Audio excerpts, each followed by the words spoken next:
We were talking about this guy potentially as a replacement for Balogun. All I'm saying is Barcelona should at the very least be docked 10 points. Yeah. All right? The GDP of the Gooners. Today, we got to start today's show with some news out of La Liga and Barcelona, because Dani Olmo, the midfielder who just won the Euros with Spain, he was a big part of that, came from RB Leipzig back to Barcelona. Might be having the most electric transfer, right? I can't think of another transfer that just worked out so seamlessly. And a fun player to watch as well. My man is stylish. Remember, he was playing for the Spanish national team, but not playing for one of the big La Liga clubs, which is odd, right? You want to see them, at least in La Liga. You don't think of Spanish players as playing maybe in Premier League, right? But you don't really think of them as playing in the Bundesliga. Yeah, well, it's similar to when we see like a English player playing in Bundesliga or anywhere else, literally anywhere outside of. They're just like, nah, fam, it's too much seasoning in the food, fam. I heard they're using salt, fam. Nah, I gotta learn what language? You know, hola, everybody. It is. I mean, I give credit to English players that I give them a nice little applause. I'm like, when Conor Gallagher went to Atletico Madrid, I'm like, Conor Gallagher, different gravy though. It is, but still, Kieran Trippier, different gravy, bro. Those dudes went out there and like tried to assimilate a little bit. Yes, but again, they were like, naps. All right, I'll try it. You know, but I'm like, okay, good for them that they're taking that opportunity, But Dani Olmo is in a very odd situation. When I've never really seen anything like this, where he might not be able to play the next half of the season. Of right now, he cannot. He cannot play maybe ever. Right.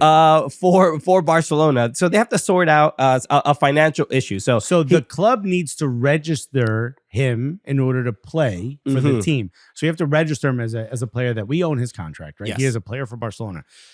La Liga is being very strict by saying you have to be a certain number over your losses. So you have to, or financial losses. So your business has to be, the business side of your club has to be intact in a certain way to a certain level, or else we're not allowing you to go out and buy new players. Yes.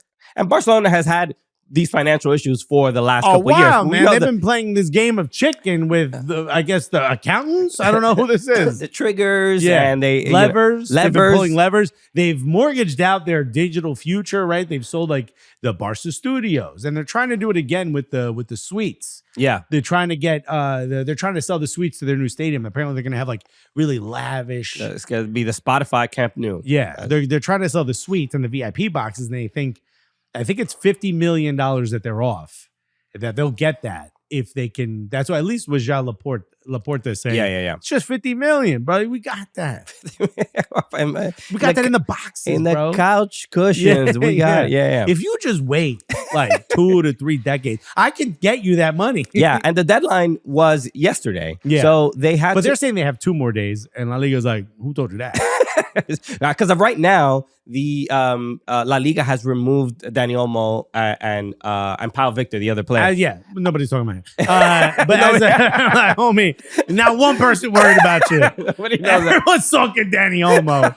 You're like, dude, move out of the way, bro. We're trying to.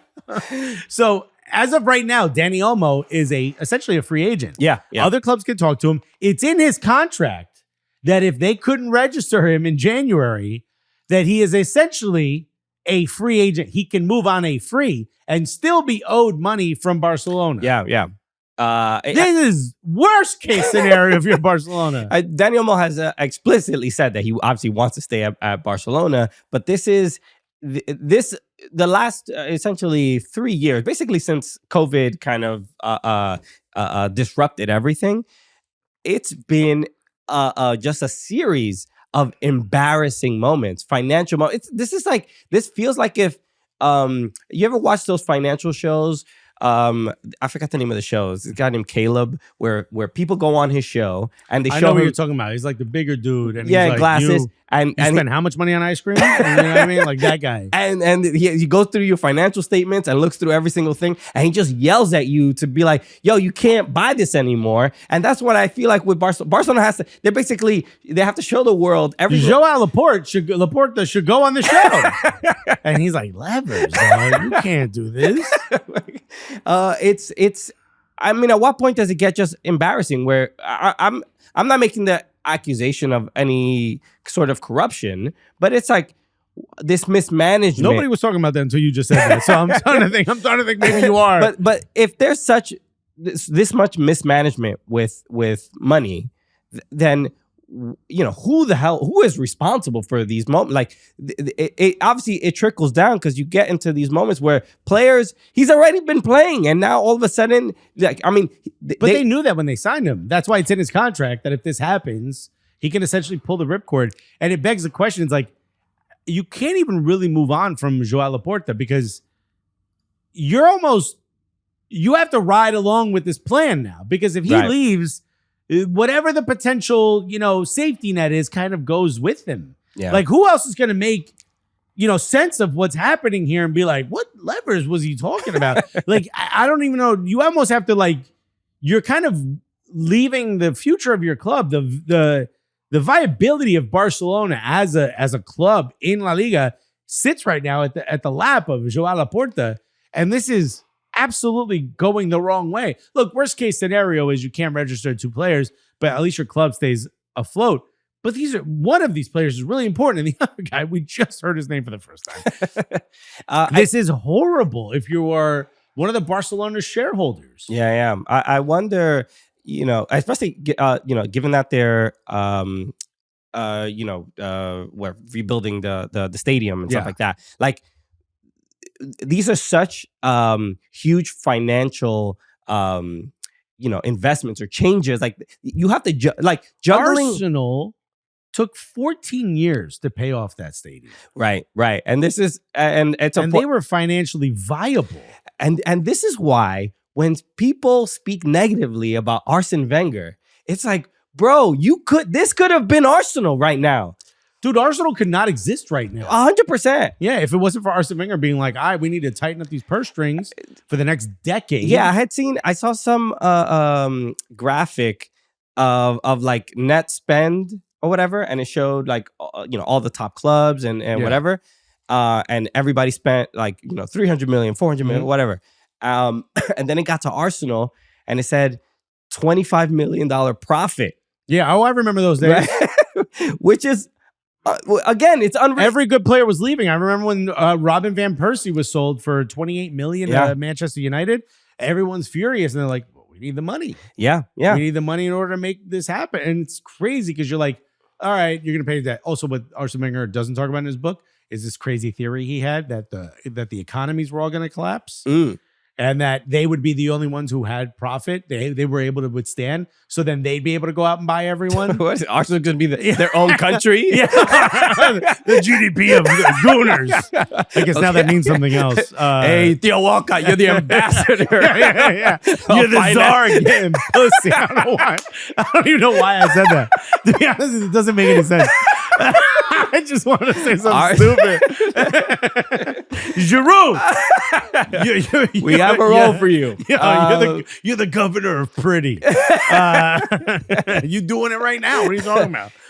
But yeah, that's made no sense. I'm glad we went down that rabbit hole. Every single kind of, so basically when you're financing a stadium, and I think maybe American sports fans maybe don't comprehend this as much. Yeah, because the local government will just give you tax money to do it. It's a little different. But it's like, the way it usually works across the rest of the world is like you are running this business and you are building a stadium, but that money that you're using to build that stadium, that's like the league still incorporate that in your profit and loss. Exactly. So it's like that will affect the players you can buy. It still affects the actual team. Can everyone hear the Everton PTSD I'm just saying. from the drop points last season? All I'm saying is Barcelona should at the very least be docked 10 points. All right. Yeah. And Sean Dyche. You take Sean Dyche. You got to give us Hansi Flick. These are the rules, dog. And Lamine Yamal, and we call it a deal.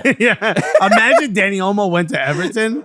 Would that not change your fucking year in a single I'll moment? just be like, you know what? La Liga, they have the rules right. Yeah. I'm glad you're so staunch, bro. They're doing things correctly. So yeah, man, the situation now becomes Dani Olmo may very well be forced to have to go to another club. Yeah. But now almost like it's an open season on this guy because he's free outside of maybe paying his wages. It's a free transfer in January. And who needs an attacking midfielder? Who needs a 10? Well, I think one of the stipulations is as well, if Barcelona can't sign him, and they can't register, they have to pay out his contract, which is hilarious. That is one of the stipulations. Whoever his agent is like a cigar in his mouth. Yeah, I knew this day would come. He's doing the fan out picture in front of a yacht. Why? It's not even my yacht, bro. I'm interested as to the big rumors are the two Manchester teams, right? Manchester United, Manchester City. Yeah. Manchester United don't make no sense. They don't play with a 10. They play a 3-4-3. And they've been asking Ruben Amorim, like, why don't you switch your tactics? Because you're not winning. And he's like, the tactics don't matter whether you play 3 or 4 at the back. Like, the players have to do what's asked of them, and they're not doing that. Right. Clearly, he's not switching from a 3-4-3. So why would a 10 go there if they don't play with a 10? So I'm assuming Manchester City, but do Manchester City want to bench, I guess, Foden? You know what's funny is that should be an easy answer because given how they've been playing, but it just reminded me that I had seen on like Overlap or one of those shows where there's a Everton guy that does like like man on the street stuff with I think he works for Everton as well. But he said that Dwight McNeil should get an England call up. He's had a pretty good 2 seasons with Everton and been our best player by far. Maybe next to Pickford, but that was a question. Who do you bench on the England team? Right. Foden or Grealish? And it's like I would just say yes, right? I mean, do I think Dwight McNeil is better than Foden or Grealish? No, I do not. No. But given the recent performances and in like some better form, I would be fine with Dwight McNeil there. So I'm saying if Dani Olmo does go, that's just you and other people have more than one Everton. I'm just shirt saying in their closet. it's not crazy. I'm just saying it's not crazy. I'm saying it's crazy. I'm saying you bugging. Bro. So, but I'm saying Foden. If you had Olmo or Foden, you wouldn't bench. I think you risk.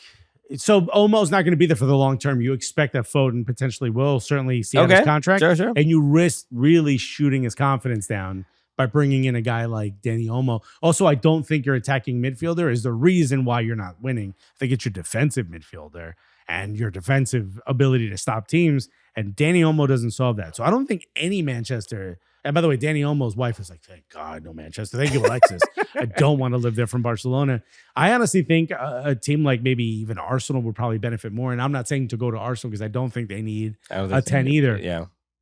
But if Odegaard wants to continue playing on the right and you're not playing with a double pivot with Declan Rice and Partey, and I know Declan Rice runs forward, I think there's a world where you can play with a Dani Olmo next to Odegaard. Maybe it's a little bit much, but I could see that, especially if Martinelli, although he has played well in the last 2 matches, continues to sort of not really perform at the level he's supposed to. Sure. I could see someone cutting in. But all I'm simply saying is no one really plays with a 10 outside of Italy. So I can see Dani Olmo going to like a Juventus. Yeah, this would be interesting. So right now, Barcelona keeps saying they're optimistic that they can sort this out. But that's like the dude during the Iraqi war who's like, bro, everything's fine. And there's like bombs going off behind him. Dude, what are you talking about, bro? We're winning, bro. We might have already won, dog. I love this dude. That wasn't Iraq war, was it? The Iraq invasion. Never mind. Remember the guy who was like the head of their army, was on the news? Yeah, you don't remember this? I don't remember this guy. He was giving news conferences. He's like, what are you talking about, bro? We stopped the American Army miles ago. And there's buildings exploding in the background. I missed this. I didn't see this. Dude, he was, I think they even had an SNL character. Okay. Yeah. All right. What was you doing? You I got to do my homework. You were on your MS-DOS. Breaking into servers. My Commodore 64. Damn. Slapping the thing. All right. So, yeah, we'll see what ends up happening with Dani Olmo. Because even as we finish this conversation, they could have already sorted it out by now. But we as of right now, he is not a Barcelona player. So we shall see. But if you go to Barcelona's website, it's now a GoFundMe. So you can donate. So you can help. You can help get Daniel. It's a sad, it's a crying Dani Olmo. Spend all your time waiting. Sarah McLachlan playing in the background. Look how sad he is. He's not playing on the team. His face is all suddy. Like, oh my God. He's wearing overalls. Okay, Dani. All right. So we have and the other guy. Sorry for the other guy. The other guy. We don't care about you, bro. But we got to talk some MLS. So we're gonna take a quick break, and we'll get to a lot of MLS news right after this. Introducing Daily Draw, the latest free-to-play game from Yahoo Sports. Daily Draw gives you a pack of 6 prediction cards every day based on the day's biggest sporting event. Download or update the Yahoo Sports app on the Apple App Store or Google Play and join the action with Daily Draw today.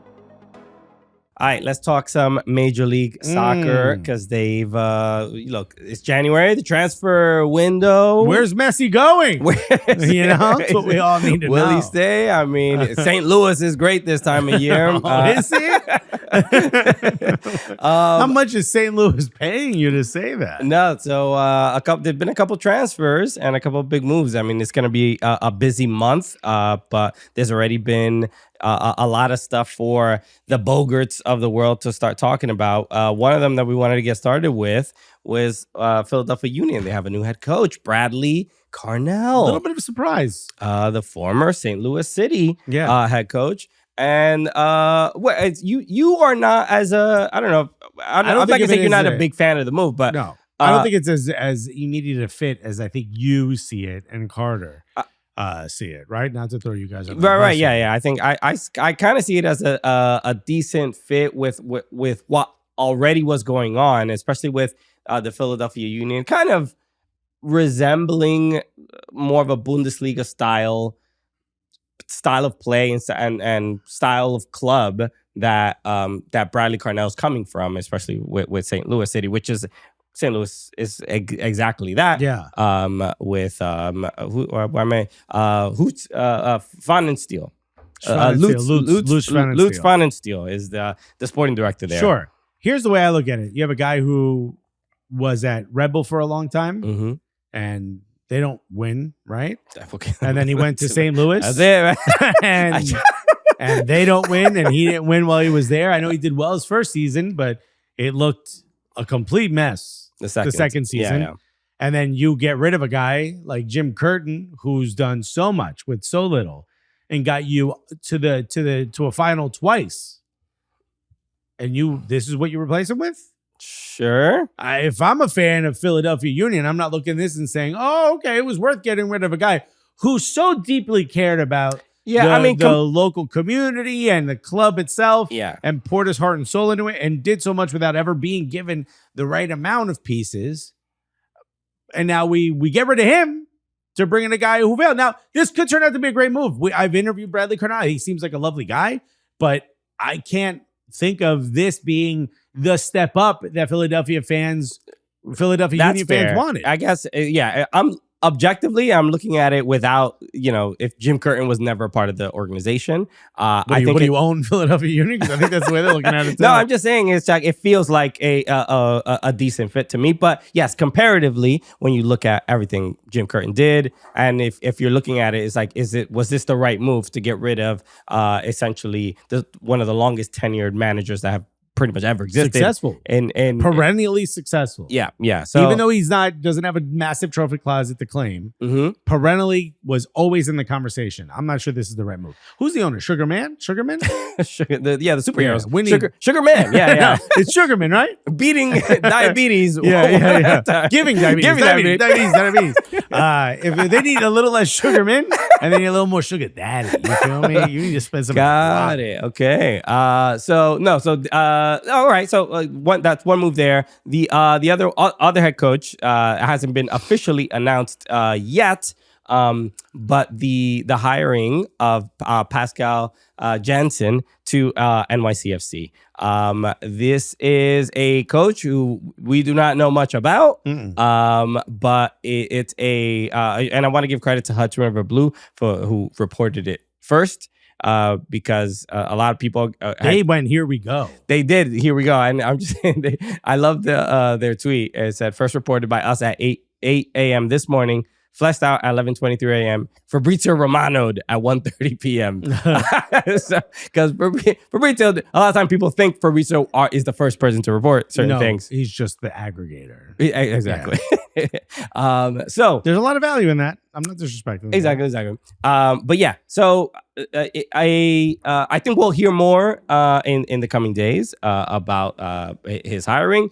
But it's one where I'm like, I hope it works. I'm hopeful. I mean, the one thing I'm a little bit worried about is, right, like you would assume New York City FC teams kind of have to play like the quote unquote city way. Yeah. And on Transfer Market, because I don't know a lot about this guy, on Transfer Market, it says he plays a 4-3-3 defensive, which says to me, snooze fast. You know what I mean?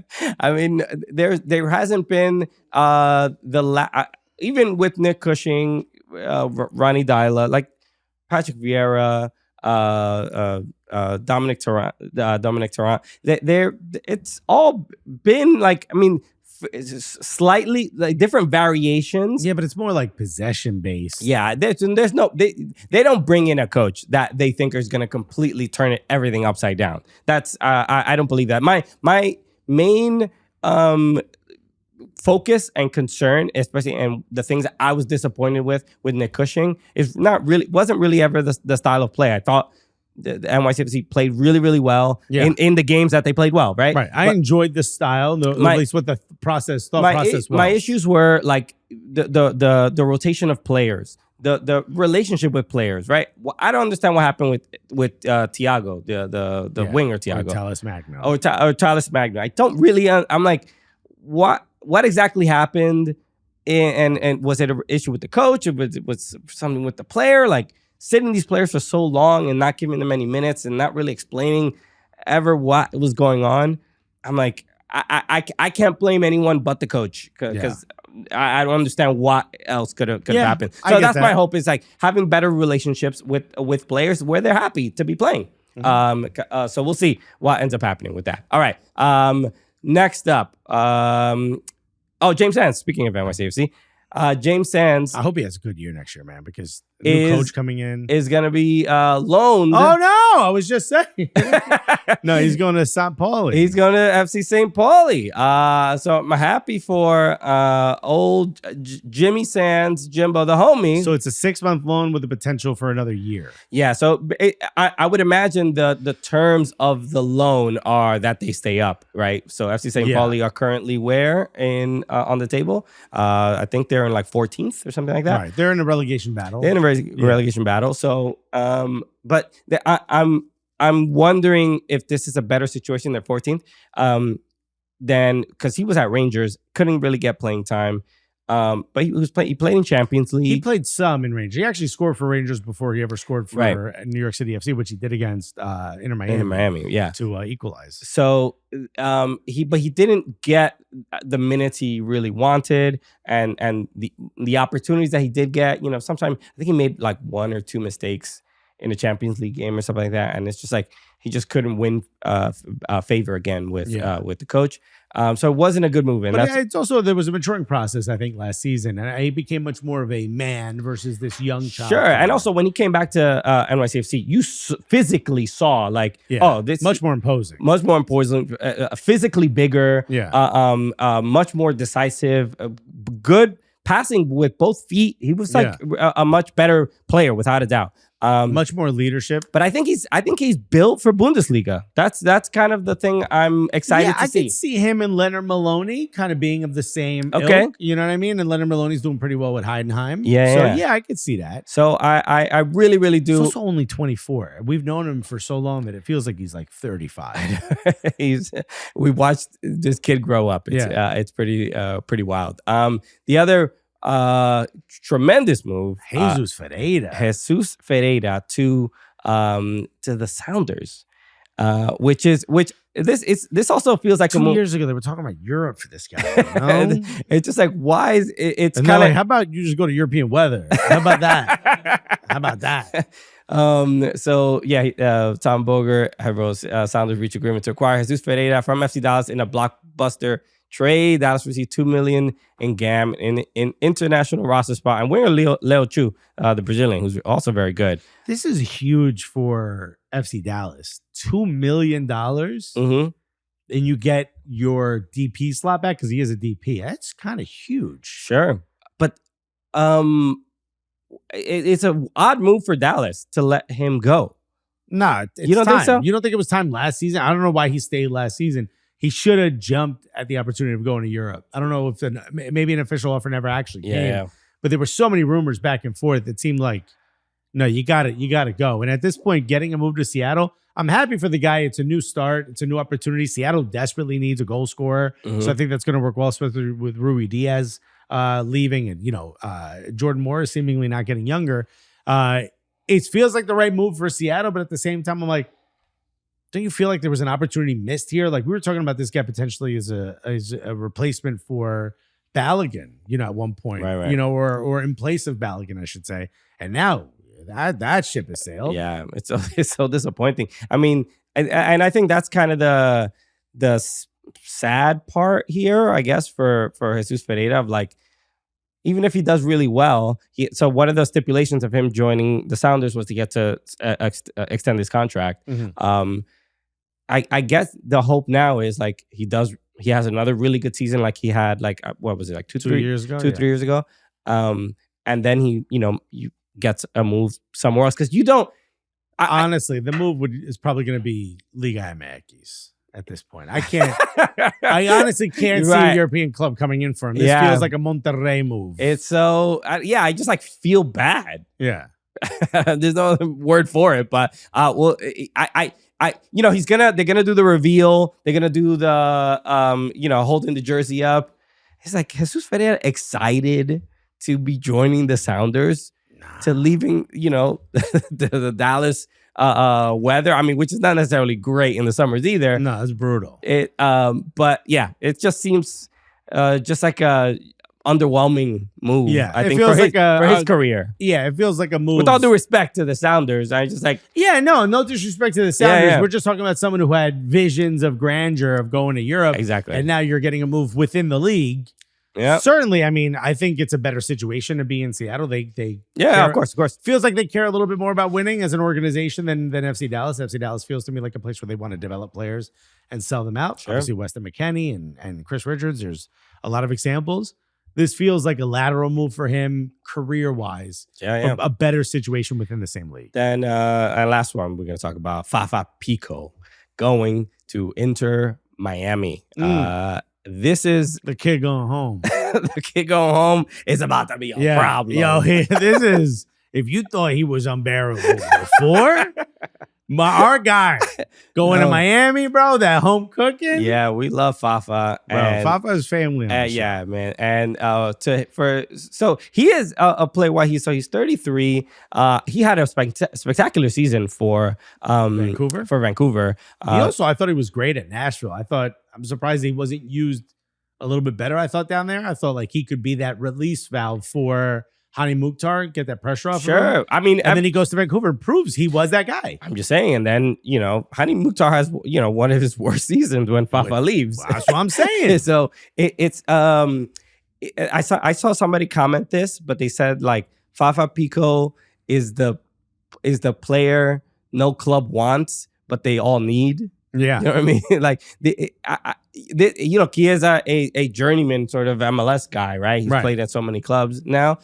He's almost getting the Kai Kamara sort of career. Kai Kamara's like 48, so it's a little different. Yeah. But Fafa, I think this. When I heard this news, I was just so happy for him personally. I was just like, yo, this is gonna be crazy. Yo, Fafa just played in the League's Cup final against Messi. And now he's gonna be playing with him week in and week out. Exactly.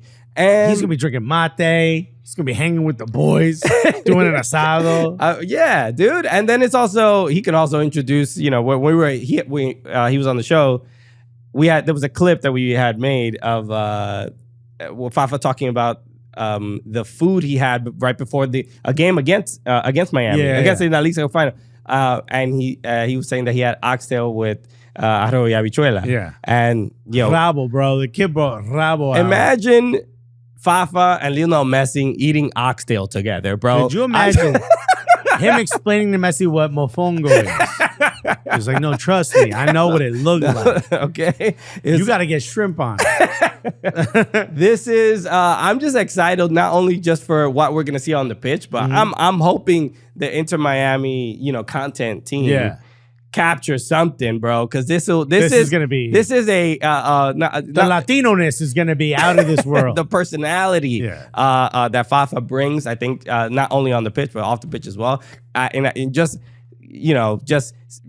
Messi hanging out with his best Haitian friend. In Fafa Pico. And remember, he also speaks Spanish. Like he speaks Spanish, he speaks Italian. Yeah. I'm pretty sure his cat or his dogs are called Dolce and Gabbana. That's right. Yeah. This is the kind of person we're talking about.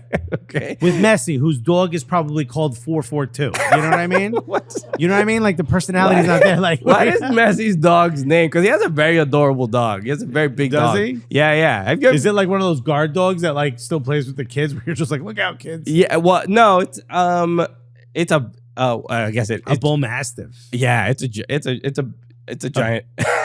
Look at this thing. This is what it looks like when my wife and I are laying by the pool. She's just got her feet all over me, and I'm a big, drooling, sweaty, wrinkly mess. This is literally... What's his dog's name? Did you get it? Hulk. Yeah. Like the Brazilian player? Yeah, dude. Is there a toy helicopter? Yeah. Okay, this is family time. All right. So yeah, that dog will eat your face if you come anywhere near Lionel Messi. All right, so we're gonna hear about a lot more transfers. It will, whether in MLS or the silly season now, man. This is when it gets a little crazy. So yeah, it's only when does the MLS season start? February, like we got a month and a half. Second week of February, something like that. Third week. So it the season's back right before you know it. So all right, we got a couple more things. Rápido Reactions. Come right up after this. We're back, baby, and let's do Rápido Reactions. Vamos. Carter, what you got for me? All right, this is the transfer edition, by the way. If you don't know, by the way, we get 90 seconds to react to whatever he says, and we're going to do transfers. Yep, and so your first club is, what's one player Manchester United could grab in January? Okay, I think they need more than one player, so I got two. Are you ready to go? Okay, I only got one. Did I do my homework correctly? What'd you do? Who you got? Anthony Robinson. Don't do that to our guy, bro. I think not to say that I would necessarily love him to be there in that absolute madness that's happening, but I think they need a left back. They need a full back that is better than what the options that they have right now, and which they don't. They're putting a right back in there. Exactly, and who's it? Delo is there, and some people really like him. Some people don't. To me, he does not offer. We only got 90 seconds here, and I got to give mine. The consistency necessary. So Anthony Robinson is my choice. How about you? I'm going to say Gyökeres because he used to play for Ruben Amorim. You need a goal scorer. That'll solve a lot of their problems. And if you don't want a goal scorer, you want a left back, Kieran Tierney. He's right there. Arsenal don't want him. Go pay Arsenal some money and go get you a Kieran Tierney. Interesting. Yeah. I mean, it's one of those things where even when he plays, I'm like, oh, he's still there? Yeah, he's good. Go get you. Go pay Arsenal a lot of money. I know you got it. Sir Jim Ratcliffe. Okay. Anthony Robinson, I think it would be a better fit than a Tierney. Sure, but that would hurt Me That as was- a fan of the U.S. men's national team.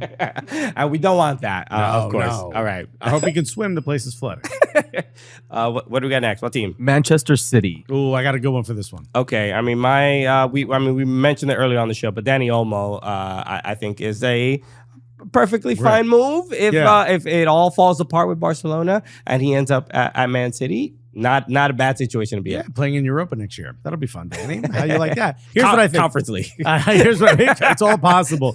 Here's what I truly believe. I don't think they need an attacking midfielder. I think they need a defensive midfielder. And how about you get one who's been good in the Premier League before and currently not playing at the club he went to? Douglas Luiz, bro. He's not playing at Juve? Not really, bro. Oh, Him and okay. Thiago Motta not really seeing eye to eye. I think this is a great opportunity for him. He may be willing to take a loan just to get himself minutes, which could buy you time until Rodri gets back. He might be that perfect stopgap. You're welcome, City. But it's a double transfer because his get lady, Alicia you get Hanneman. Alicia Lehman. Lehman, that's what it is. Who is, I guess she'll be joining the Man City women team as well. So, Views is going up. I'll tell you that. The likes and subscribes if you need The comments are going to be crazy, but the likes and engagement will go up. So that's just something to consider as well. City is a strong team as well on the women's side. That's right. Yeah. They what place are they in WSL right now? I'm not really sure, but are they in second? They might be. some They're in the balls. first or second usually most of the time. All right. Who we got next? All right, next year we've got Paris Saint-Germain. you could go big name here. Are you going to go Mo Salah? No. Oh, okay. I'm gonna go Nico Williams. Ooh. And I think because of everybody's saying he should end up in Barcelona and he wants to go to Barcelona. I think that's clearly. very clear. Yeah. But we see the issues with they Dani can't register Olmo. their own players. but- So it doesn't look super likely, but I think this would be a really, really fun move. And not only a fun move, but just also something that highlights, like, obviously playing in a much, much bigger Can club. Nico play on the right? Dembele can play either. Well, nobody wants Dembele on the team. You want Barcola to play, and I think they actually need a striker more than they need a winger. Okay. So I'm going to go Omar Mamouche, bro, from Frankfurt. Yeah, Maurice is pretty good. All right. Young Egyptian dude gets, knows the vibes, Parisian vibes, bro. I don't know why that makes sense, but there's something about the way he plays that feels like he would fit right in. Okay. At PSG. All right. Not a big name. Not a big I name, thought you were but- going to go Salah, so I was like, let me go a different Egyptian. No, but I think they, especially with how they're playing, they need help with Champions League. Omar Mamouche is great. Okay, all right, I don't hate it. Yes, all right, who we got next? All right, next year Didn't we even ring the bell. I didn't ring the bell. We're probably we pretty got- close. we're falling you have a apart few here. seconds, but Okay. it's okay. Next we got AC Milan.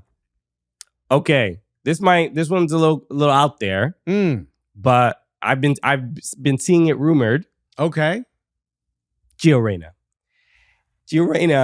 It's been rumored that there's, that it's a potential, a destination. Damn. American C Milan, bro. Okay. that is what it means. That's now. what it is now, bro. But Gio Reyna, I think, again, if it's we've seen him getting a few more opportunities now, Look good. with Dortmund, and obviously Bundesliga takes a much longer break than a lot of other leagues. So we won't see him for a little bit, but this might, again, with Pulisic there, with Yunus Musa, it's not, obviously, and there's a lot of competition, especially in that midfield. It's not an easy one to break into, but if he could, Reinders might be a difficult person to displace. but Reinders might be somebody that's like, hey, why would I really need to be here much longer? You know what I mean? Like, true, he's that good true. of a player. So that is a place I think if he got the chance, I think he could do well in Italy. That is interesting. Mine is not as interesting. I think Delo. Okay. Dude, Delo is not playing on the right. He's playing on the left. He clearly probably wants out of Manchester United with the situation that's going on there. If you're not considered, if you're not playing in your position, you're considered, supplement to what's already there. Maybe it's a good time to move. There's been rumors of him going to Real Madrid, so I could see AC Milan getting a good deal for bringing in Delo, and I think it would be a massive upgrade over Emerson Royal. Okay. Royale. I don't know how you pronounce it. All right, your Fry last with cheese, please. one here is Tottenham. All right. Wait till you hear mine. Okay.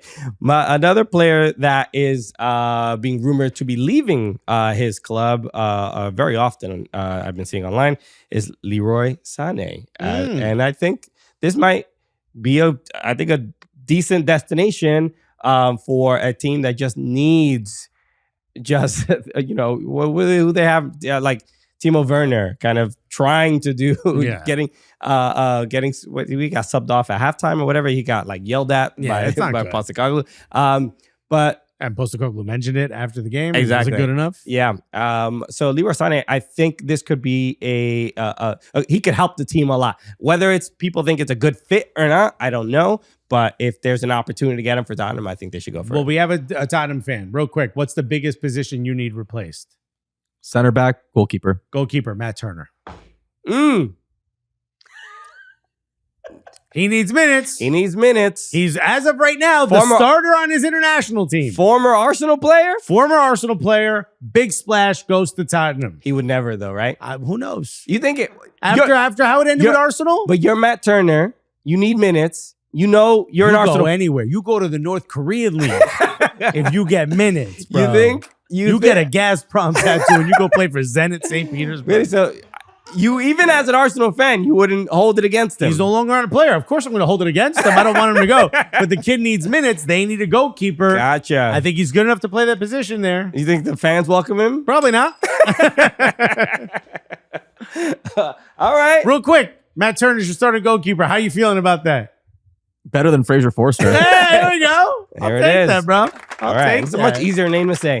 Yeah. So that you got to give him credit for that as well. All right. Another Rápido Reactions in the books. So shout out to Carter for tossing those our way. All right.